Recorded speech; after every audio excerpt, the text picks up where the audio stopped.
Nagendako mu budda bukoma nsimbi nate omulamuzi amanyiddwa nga Julius Burola atadyongera kusomeza 23 omwezi guno okusobola okulira omusango ogwawaabirwa abatuuze abagamba nti David Senfuka bafukidde akayinja mu ngatto. Bano nga bakulembeddwa mu Fred Kaira bagamba nti ettaka kwe bamaze emyaka n'ebisiibo bagenda maaso n'okuba nate nga babagoba.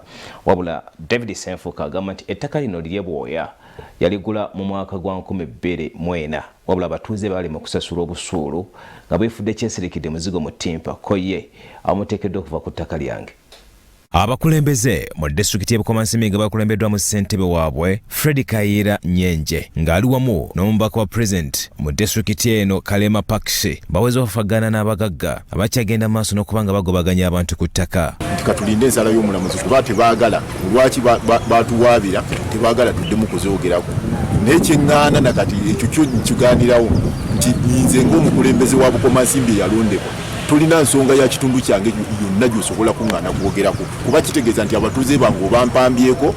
Kakati bwe nayingirayo ng'akuli ebyokwerinda nga ndaba ejjambiya zinaatera okusembera mu kitundu ekyo olw'ebyokwerinda nengenda nenyimiriza buli kimu ekyali kiteekateekebwa. Ndowooza y'ensonga lwaki yandoopa nti ayagala neme kubanga ninnyayo. Bino ssentebe Fred Kaira abitegeezezza bannamawulire ku kkooti enkulu e Masaka oluvannyuma lw'okwongezaayo omusango ogw'abawaabirwa olw'okuwaga abantu okujeema okuwa obusuulu ku ttaka. Ffe tuliredde okumira buli kyonna ekinajja ate weetuli era tuli bagumu tumanyi nti tetulina musango kitukola kye kisinga okuba nga kituufu. David Senfuka agamba nti ettaka lino omwaka gwa 2004 eriweerezaako ddala miles bere yaligula wabula nga abatuuze bakyagaanye okuwa obusuulu ng'agamba nti oba si kyo babeere nga bava ku ttaka lye.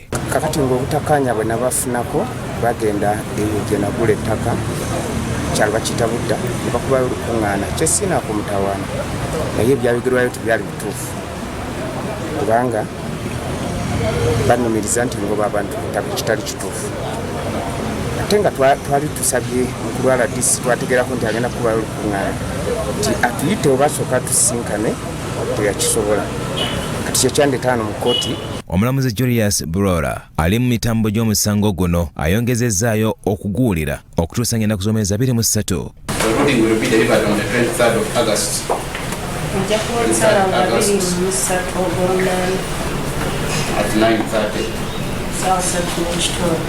Bo abatuuze abawangalira ku ttaka lino ery'ebudda bagamba nti David Senfuka amaze emyaka 16 nga tabeeyanjulira nga nti ye nannyini ttaka wabula bamulabyeko ng'azze kubasaba busuulu ekintu kye batakkanya naye. Nkenke tubeera mubeeraliikirivu omusajja oyo atuleetera abasirikale ebiseera ebisinga naye yatuyamba babo ba RDC ne chairman LC5 ne batuyamba ku basirikale yabatuleeteranga naye kati obuzibu ekibuuzo nze kyembuuzaamu omuntu n'ogula ettaka emyaka 16 nga tugenda nga mu batuuze ebo oba wagula ttaka lya ngeri kyeyo.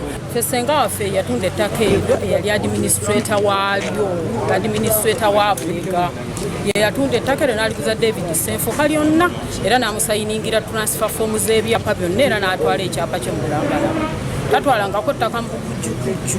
Byakyamba Lawrence, Swahili TV, Omunyi.